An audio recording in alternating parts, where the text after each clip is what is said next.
हाँ, हम बहुत गरीब परिवार से है। मेरे पापा बकरियां चलाते हैं। क्या बोलना चाह रहे हो आप? सर यहाँ तक टीचर बुलाना और यहाँ पढ़ाई अच्छी से यहाँ पढ़ाई भी नहीं होती और यहाँ टीचर बुलाना और हम बहुत गरीब है। सरकार तक हमारी बात पहुँचा देना। हम हमारे माँ बाप हमारे लिए ये नहीं चाहते कि भेड़ी बकरी चुगाना हमारे लिए। हमारे पापा ये चाहते हैं कि हमारे बच्चे आगे जाए और यहाँ की हालत ऐसे है। ये जूनियर बेसिक स्कूल में यहाँ टीचर भी नहीं है और जो 2 क्लास है यहाँ 1 से लेकर 5 तक एक रूम में चलता है और 6 से लेकर 8 तक एक रूम में। तो ये क्या हालत हो गई हमारे।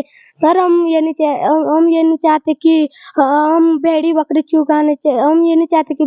चुगाए। हमारे माँ बाप ये चाहते हैं कि आगे जाए हमारे बच्चे, इसलिए हम पिताड़ी जाते हैं। यहाँ कुछ पढ़ाई नहीं होती और यहाँ टीचर नहीं है। तो 4 साल से जो है ये स्कूल बंद है, जूनियर पढ़ा हुआ। साथियों प्रणाम, नमस्कार। एक बार फिर से स्वागत आपका पाठ संदेश पे। लगातार आपको जो है मोरी विकास खंड के सुदूरवर्ती क्षेत्रों से खबर दिखा रहे हैं और आज हम मोरी विकास खंड का कासला गांव है जहां इस वक्त है। आपको बताते चले एक और लगातार जो है केंद्र से हो राज्य से हो बड़ा बजट जो है शिक्षा के लिए हर वर्ष प्रति वर्ष जो है दिया जाता है, लेकिन क्या हालात है। पहले हम जो यहाँ के एसएमसी अध्यक्ष हैं उनसे बात करेंगे, फिर इन नन्हे मुन्ने बच्चों से भी हम बात करने का प्रयास करेंगे। जी भाई थोड़ा सा आगे आओगे? क्या नाम है आपका? जयचंद राणा है। राणा जी, तमाम शिकायतें जो है शिक्षा विभाग को लेके या यहाँ की शिक्षा व्यवस्थाओं को लेके ग्रामीणों से मिल रही है और यहाँ पे सुनने में आ रहा है कि जूनियर और प्राथमिक दोनों विद्यालय एक साथ चल रहे हैं और जिस वजह से जो है लगभग 3-4 सालों से जूनियर और प्राथमिक यहाँ चल रहे हैं, लेकिन जूनियर के टीचर ही नहीं है और प्राथमिक के यहाँ 2 टीचर हैं जो कि जूनियर के बच्चों को नहीं समय दे पाते हैं, क्योंकि उनका अपना भी ऑफिशियल वर्क होता है, दुनिया भर की फॉर्मेलिटीज होती है जो पूरी करनी होती है। क्या वास्तविकता है थोड़ा बताने का? वास्तविक यही है, जो एक तो यहाँ जो है जूनियर में गुरुजी नहीं है, वो 2-4 साल से जो है ये स्कूल बंद है, जूनियर पढ़ा हुआ। जब से सरदार सिंह ओसवाल था तब से जो है बंद पड़ा हुआ है। अब जब यहाँ टीचर होता जूनियर में तभी तो जो है बच्चे यहाँ पढ़ते हैं। अब बच्चों ने क्या किया, यहाँ से जो है पिताड़ी एडमिशन तो यहीं है और पढ़ाई पिताड़ी चल रही इनकी ये है। तो बच्चों ने भी क्या करना है, यहाँ पढ़ा इनका भी स्टॉप होता है। एक छोटा सा प्रश्न हमारा, यहाँ से फिताड़ी की दूरी कितनी? यहाँ से जो है लगभग 4-5 के बीच है, 4-5 किलोमीटर। 4-5 किलोमीटर जी। और किसको मानते हो आपकी जो यहाँ से बच्चे फिताड़ी तक जा रहे हैं? अरे सर कहाँ, ये जिम्मेदार कौन है? जिम्मेदार विभाग है, शिक्षा विभाग है। हमने बार बार वो लिखे भी दिए, हमने विभाग को लिखे दिया भी, दोनों स्कूल के लिए, बेसिक के भी जूनियर के लिए भी। और गुरु जी की भी बात हुई थी, बोला जब नई नियुक्ति होगी तो हम जो है व्यवस्था करेंगे। तो क्या हो भी गई, कहाँ टीचर कहाँ भेजा इन लोगों ने। सुनने में आ रहा है कि जो यहाँ जूनियर का विद्यालय भवन है वहाँ जो है राशन गोदाम चला हुआ। वहाँ राशन गोदाम, अब तो पता नहीं क्या क्या डाला, गोबर वहाँ डालते, गाय वहाँ रखते हैं और जो भी है बिल्डिंग कैसी की तैसी हो रखी है वहाँ। तो देखिएगा जिस तरीके से जब ये भवन निर्माण हुआ होगा तो लाखों रुपए जो है इन भवनों के निर्माण में जो है सरकारों के खर्च हुए होंगे, लेकिन आज जो है धूल फांकते नजर आ रहे हैं विद्यालय भवन। और आज जो हम इन नन्हे मुन्ने बच्चों से बात करते हैं। जी बेटा क्या नाम है आपका? ऋतिक राणा। ऋतिक, आप कौन सी क्लास में पढ़ते हो? 9th में। कहाँ पढ़ते हो आप? पिताड़ी में। आखिर शिक्षा विभाग के भरोसे बैठ के कैसे कोई माँ बाप अपने बच्चे का भविष्य बर्बाद होने दे, तबाह होने दे? या इन अव्यवस्थाओं को देखते हुए कौन पेरेंट्स चाहेगा कि हमारे बच्चे का भविष्य अधर में लटका रहे?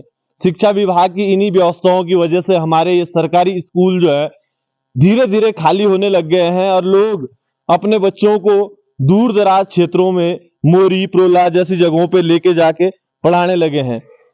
क्या नाम है बेटा आपका? विकेश राणा। कौन सी क्लास में हो? 6। कहाँ पढ़ते हो? पिताड़ी। एडमिशन कहाँ है आपका? यहाँ। एडमिशन यही है? सर। तो जब एडमिशन यही है तो आप फिताड़ी क्यों पढ़ने जाते हो? टीचर नहीं है यहाँ और पढ़ाई नहीं होती। टीचर नहीं है यहाँ। टीचर नहीं है। कितने बच्चे जाते हैं तुम्हें यहाँ से जो 6 से 8 तक के फिताड़ी? 8 लोग। और लगभग कितने समय से यहाँ टीचर नहीं है?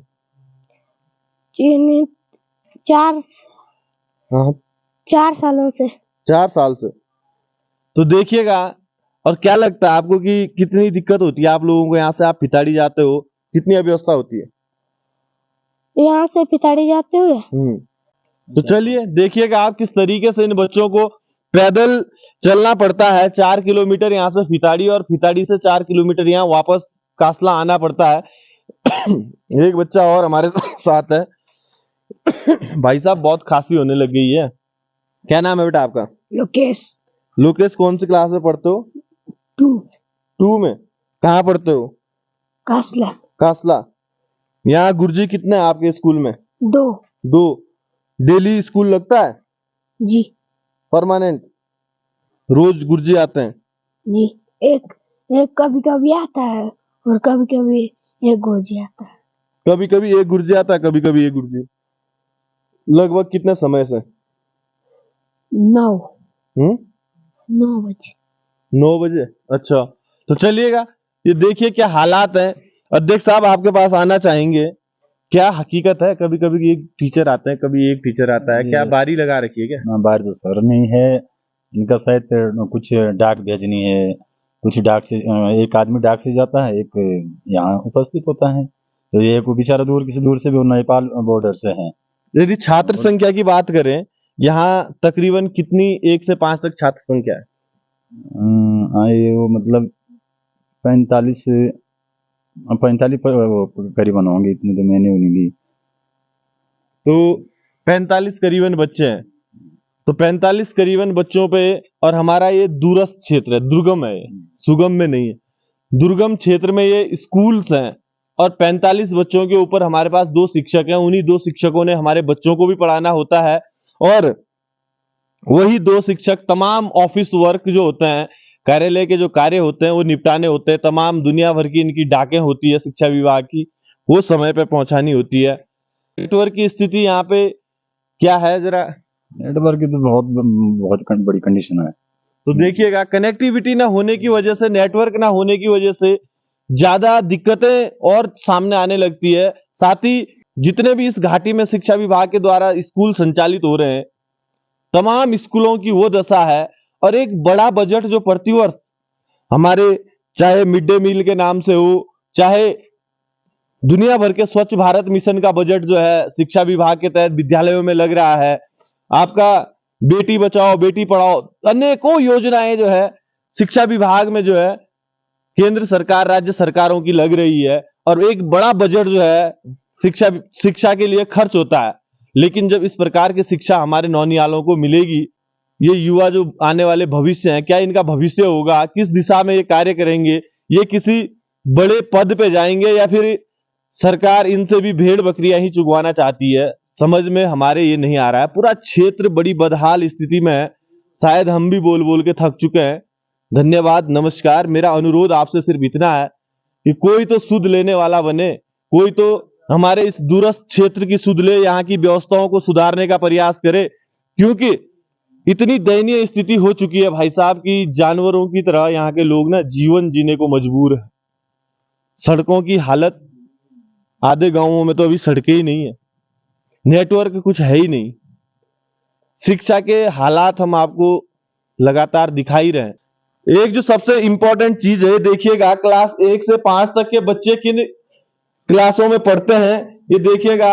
एक तो ये कार्यालय होगा, और 2 ये हमारे क्लासरूम है।